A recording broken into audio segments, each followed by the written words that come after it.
Hello hi welcome back to మనోజ్ఞాన్ జోసి channel. తమ్నైల్లో చూసారు కదా, ఎమ్మీ మటన్ కర్రీ విత్ గ్రేవీ అని. మటన్ కర్రీ గ్రేవీగా ఎలా ప్రిపేర్ చేయబోతున్నామో ఈ వీడియోలో చెప్పబోతున్నాను. ముందుగా నేను 1/2 కిలో మటన్ తీసుకున్నాను అండ్ ఆనియన్ పచ్చిమిర్చి కట్ చేసుకుని పక్కన పెట్టుకున్నాను. స్టవ్ వెలిగించి కుక్కర్ పాన్ పెట్టి దానిలో ఆయిల్ వేసాను. ఆయిల్ హీట్ ఎక్కిన తర్వాత కొంచెం కరివేపాకు వేసాను. కరివేపాకు నేను అన్ని కూరల్లోనూ యూజ్ చేస్తాను, ఎందుకంటే కంటికి చాలా మంచిది. సో కరివేపాకు చిటపటలాడిన తర్వాత ఆనియన్స్ పచ్చిమిర్చిని కూడా యాడ్ చేశాను. ఇవి బ్రౌనిష్ కలర్ వచ్చేంత వరకు వేయించుకోవాలి. చూడండి, ఆనియన్ పచ్చిమిర్చి వేసి కొంచెం వేపుకోవాలి. కొంచెం ఇవి బ్రౌనిష్ కలర్ వచ్చిన తర్వాత మనము అల్లం వెల్లుల్లి పేస్ట్ యాడ్ చేయాలి. నేను 2 టేబుల్ స్పూన్స్ ఆఫ్ అల్లం వెల్లుల్లి పేస్ట్ యాడ్ చేశాను. ఇది పచ్చివాసన పోయేంత వరకు కొంచెం సేపు మగ్గనివ్వాలి. తరువాత మసాలా కోసం మనము మసాలా ప్రిపేర్ చేద్దాము. మసాలా కోసం మనము మిక్సీ జార్లోకి లవంగా, దాల్చిన చెక్క, ఇలాచి, బాదం, ధనియా అండ్ చిన్న ఉల్లిపాయ ఎందుకంటే మిక్సీ ఫ్రీగా గ్రైండ్ అవుద్దని ఉల్లిపాయ వేసాను. మీ ఇష్టం, వేసుకుంటే వేసుకోండి, లేకపోతే మీ ఇష్టం. దీనిలో జీడిపప్పు కూడా వేసుకోవచ్చు. చూడండి, ఇలా రెడీ అవుద్ది మసాలా అనేది. జీడిపప్పు, బాదం వేయడం వల్ల ఏంటంటే కర్రీకి మంచి టేస్ట్ వస్తుంది, అలాగే గ్రేవీ కూడా ఎక్కువ అవుద్ది. సరే, మసాలా పక్కన పెట్టుకున్న తర్వాత అల్లం వెల్లుల్లి పేస్ట్ బాగా వేగింది కదా, ఇప్పుడు దానిలో మటన్ యాడ్ చేస్తున్నాను.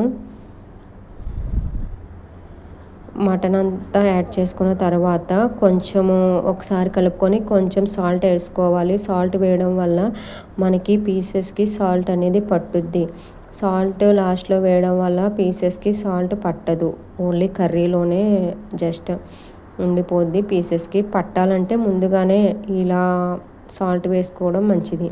తర్వాత 1 నిమిషము మనము మూత పెట్టుకుని ఉంచుకుంటే నీరంతా పైకి తేలుద్ది. చూడండి, నీరంతా పైకి తేలింది కదా. ఇప్పుడు మనము మసాలా ప్రిపేర్ చేసుకున్న మసాలాని దీనిలో యాడ్ చేసి దీన్ని కూడా ఒకసారి కలుపుకొని మూత పెట్టుకొని పచ్చివాసన పోయేంత వరకు ఉంచాలి.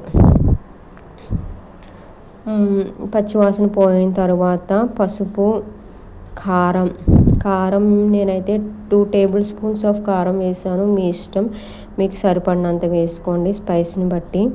తర్వాత నేను ముందుగానే సాల్ట్ యాడ్ చేశాను కదా, నేను తర్వాత మళ్ళీ సరిపోకపోతే వేసుకుంటాను. ఇది కొంచెం మగ్గిన తర్వాత మటన్ మసాలా పౌడర్ కూడా వేస్తున్నాను.